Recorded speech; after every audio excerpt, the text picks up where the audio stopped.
तुझे ना देखूं तो चैन गोरी पियर पियर साड़ी। नमस्ते नमस्कार, आप सबका छोट भाई का सक्सेना। जी हाँ, आज जो है बाप और एक बेटा के ऊपर जो है ना तुलना करेंगे और आप लोग को बताएंगे कि बेटा पहले गाया था और बाप जो है पीछे गाया था, बाद में गाया था, और गाना पे किसका सबसे ज़्यादा व्यू है, गाना किसका ट्रेंड कर रहा है, गाना किस कंपनी से आया है, उसके बारे में आज जो है चर्चा करेंगे।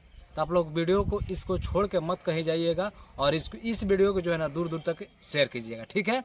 तो सबसे पहले हम बात करेंगे खेसारी लाल का जो गाना आया था बिहार में हो, टीजर भी ट्रेंडिंग में चला और गाना भी ट्रेंड किया। गाना आया था खेसारी म्यूजिक वर्ल्ड से, जिसका सब्सक्राइबर 8 मिलियन के करीब है और यह अभी तक गाना दो दिन हो गया आना और यह गाना का व्यू 5 मिलियन है।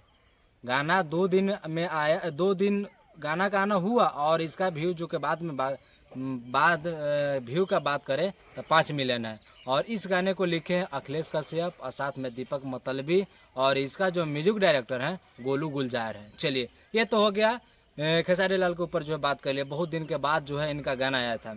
हालांकि जब से ग्लोबल म्यूजिक जैक्सन के साथ जो झंझट हुआ एग्रीमेंट के लिए लेकर, उसके बाद जो है बहुत दिन के बाद जो है गाना आया, ठीक है। उसके बाद पवन सिंह का जो है लगातार गाना आ रहा है।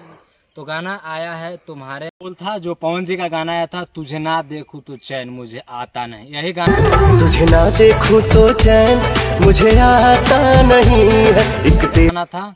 और इस गाने में कल्पना पटवारी भी काम किए भैया। मीठी मीठी बोलिया से बोलिया दागल करा।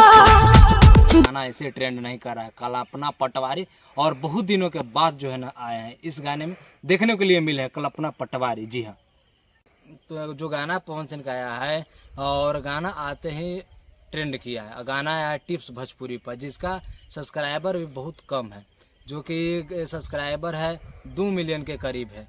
और गाना आना 1 दिन हुआ है, जिसका व्यू के बारे में बात करें तो 7 मिलियन हो गया। तो बाप बाप होता है, बेटा बेटा होता है। और यह गाने को लिखे हैं विश्वास जी, लिखे हैं रोशन राज विश्वास जी लिखे हैं, और इसका म्यूजिक डायरेक्टर प्रियांशु सिंह है। कोई बड़ा भी नहीं है, कोई छोटा भी नहीं है, एकदम बराबर में है प्रियांशु सिंह, और प्रियांशु सिंह लिखे हैं। और यह गाना भोजपुरी नहीं बॉलीवुड आया यह गाना, और इस गाने में काम किए आकांक्षा पुरी। तो जी हाँ, 1 दिन में आया गाना और 7 मिलियन जो है क्रॉस कर गया। और इनका गाना भी जो है ना, इनका जो टीजर भी है ट्रेंड किया। तो मानते हैं ना, बाप बाप होता है, बेटा बेटा होता है। 2 दिन में उनका 5 मिलियन है, इनका 1 दिन में 7 मिलियन। तो सबसे ज़्यादा मायने रखता है 2 मिलियन का, भाई बात है। 2 मिलियन कोई छोटा मोटा नहीं है, 2 मिलियन बहुत होता है, पसीना निकल जाता है अच्छो का 2 मिलियन लाने में। तो 2 मिलियन कोई छोटा मोटा समझ रहे हैं, यानी कि 20 लाख। अगर आपको 20 लाख देखेगा कोई तो जाके होगा 2 मिलियन, ठीक है। तो इसी के बारे में चर्चा किए थे कि बाप बाप होता है, बेटा बेटा होता है। तो 2 मिलियन का जो है ना अंतर्गत है।